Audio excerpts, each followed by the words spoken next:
But let me tell you something, folks. You can't fix stupid. Stupid is forever. Donald Trump's government just did something terrible that's going to instantly negatively affect the lives of millions of South Africans. Hello, folks. Welcome back. This is Chris in Central Pennsylvania. Now, let me preface this particular video production with the following comments. Those who watch my content know full well how I feel about Africa and how I feel about South Africa in particular. A great affinity for Africa, and I've done an awful lot to help Africans throughout my adult life, in uniform and otherwise. So, for those who don't watch the content and jump to conclusions, take a deep breath. What I'm about to tell you is simply the facts, and it's not my view that we should cut funding or that it's appropriate to do so. What I'm telling you is that fuck around, find out. Stay tuned. Welcome back once again. This is Chris Report, and he assured me that since Simonstown and Boulders. Folks, this is Chris Wyatt reporting from South Africa.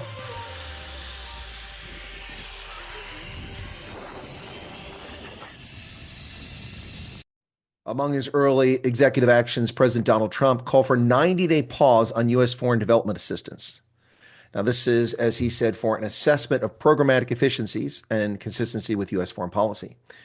Specifically, the order read, all department and agency heads with responsibility for U.S. foreign development assistance programs shall immediately pause new obligations and disbursements of development assistance funds to foreign countries and implementing non-government organizations, international organizations, and contractors, pending reviews of such programs.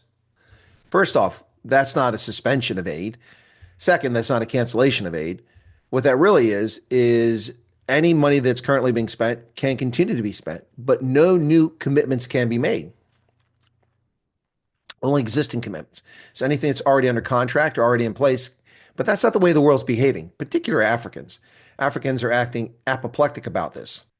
Now, this executive order by President Trump suddenly has Super Bowl beggar nations, their hands out, begging for money around the world, and non-government organizations with no reason to exist except to extract the money to have a purpose, a raison d'etre, and leftists the world over paranoid that the gravy train is running out of steam. Chief among those concerned, South Africa. And there's a reason for that. South Africa benefits greatly from U.S. funding. In 2024, this fiscal year, South Africa has received or will receive over 333 million US dollars. That's over 6 billion rand. For what? Well, a big part of that goes to fight HIV. Since the inception of the President's Emergency Program for AIDS Relief, or PEPFAR, notice I said Emergency Program for AIDS Relief, in 2003, South Africa has received more than 8 billion rand to fight HIV/AIDS, money that the African National Congress didn't have to allocate. Given the ANC's failure to address HIV, leaving it to the U.S. pharmaceutical industry, that's the same one that Ramaphosa attacked for vaccine apartheid.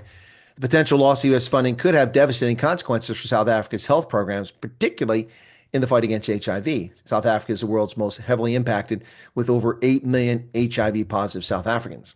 Now, leftists act as if South Africa is being targeted. Get over yourselves. It's a global pause, not a South Africa or an Africa pause. Southern African HIV Clinician Society's Dr. Ndivwe Mpotulu said, we're 5 years away from achieving the 95-95-95 targets. It's essential to get this funding. 95 is 95% of people with HIV are on antiretrovirals and so on.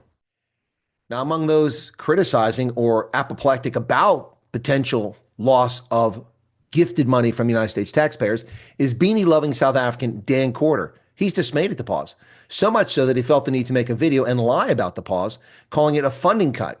It's not yet anyway. Donald Trump's U.S. government just cut off all of that USA. Corder claims USAID cuts funding, instantly halting crucial healthcare projects in South Africa and negatively affecting millions of people who need healthcare. Devastating, he says, except that's a total packet of lies. Funding hasn't been cut. Existing funding continues. New commitments cannot be made. Programs currently underway continue. Now, Dan and his fellow traveler leftist in the media and the ANC itself seemed gobsmacked that American taxpayers would not be liable for South Africa's mess. But Ramaphosa has been very abusive and disrespectful towards America and Donald Trump, telling us to mind our own business. Donald Trump must leave us alone. He must leave us alone. working against our national security interest, calling us racist, demanding money, all while implementing anti-market racist policies against his own population. President Trump, it is important for you not to disrespect or show any disrespect to any country in the world. Here's your sign. South Africa has not been targeted, but its government should be counting its lucky stars that it has not yet been targeted. Dan and his ilk love to insult America and endlessly target us. Not to mention the ANC's participation in BRICS, which has become increasingly hostile towards the United States. Instead of the billions in free money to provide antiretrovirals so the ANC can steal their own revenue rather than provide for their own citizens, the president's emergency program for AIDS relief, as I said, began in 2003, is what provides antiretrovirals for many South Africans. Fuck around, find out, Dan. Where our own government has been unable to create and sustain functioning clinics for those people. The only health care they can afford? No. It's free. Our gift to South Africa.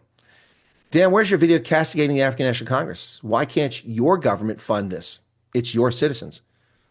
That's what's horrific, and you should be focused on that, not on the U.S. taking a pause on new spending. How is it our responsibility to pay for South Africa's health care? Now, one Twitter commenter said it all too well. This is like expecting a boyfriend to pay child support for another man's baby. Exactly. We don't want the West. We hate the West. We hate America. Yada, yada, yada, yada, yada. Dan, that's what you and other leftist fellow travelers have been saying for a very long time. Here's just a recent story in the Independent Online. The Rise of U.S. Imperialism by Siyabonga Hadebe. This drive for unfettered power is being pursued with renewed fervor and directness, targeting not only geopolitical rivals, but also longstanding Western white race allies, including those in Europe and its neighboring Canada. Critics who dismissed Trump's first term as chaotic and unplanned failed to recognize the method behind the madness. And you expect us to pay for your condescending drivel? What did you expect? You haven't been punished yet, but don't be surprised if it comes your way, South Africa. Of note here, Donald Trump was falsely accused of mistreating Africa in his first term. Now, aside from a lie told by Democratic senators who left a classified meeting and ran to the press in front of the podium and said, Donald Trump called Africa crap hole countries. That's what he said about Haiti. He didn't say that about Africa. But that's been repeated so many times, people actually believe it. According to figures provided by USAID, funds sent to Africa did not decrease during Trump's 4 years in his previous term. They actually increased by 12% between 2016 and 2021. And what do we get for our generosity? Insults, lies, abuse, and African politicians acting against our best interest, especially in Pretoria. Now, I've worked with USAID and I've delivered U.S. foreign assistance, development assistance by building schools and clinics, digging wells, fixing highways, potholes, building education centers, libraries, providing access to Africans all across the continent, especially in the field of health, with HIV programs in multiple countries, Ebola research in East Africa, and malaria programs. So I know this very well, far better than beanie-wearing Dan or the leftist travelers in South Africa who are misstating the facts. Aid to Africa has not been cut. Programs have been paused globally. Africa has not been targeted. Trump wants to know where the money is going and if it aligns with his foreign policy. And it's up to the leftists to take a deep breath. Here's the reality. When it comes to healthcare in South Africa, you've had 23 years to get control of HIV crisis in South Africa. Why do you continue to sit back on your lazy ass, Pretoria, and expect American taxpayers to fund your healthcare? That's your responsibility. You act as if you're entitled to it. You're not. And acting against our best interest is likely to cost you dearly and South Africans. And instead of directing your anger and ire at America, South Africans should be turning inward and looking at the African National Congress. And then many South Africans need to look into a mirror because you're the people who voted these clowns into office so they could steal trillions of rand rather than spending on HIV and healthcare. Well, as I said, not an anti-South Africa video, but one I'm sure to get a lot of negative comments and a lot of rude, disrespectful people I'm sure will tell me where to go and where to stick it. What say you, South Africa? What are your thoughts? Cheers.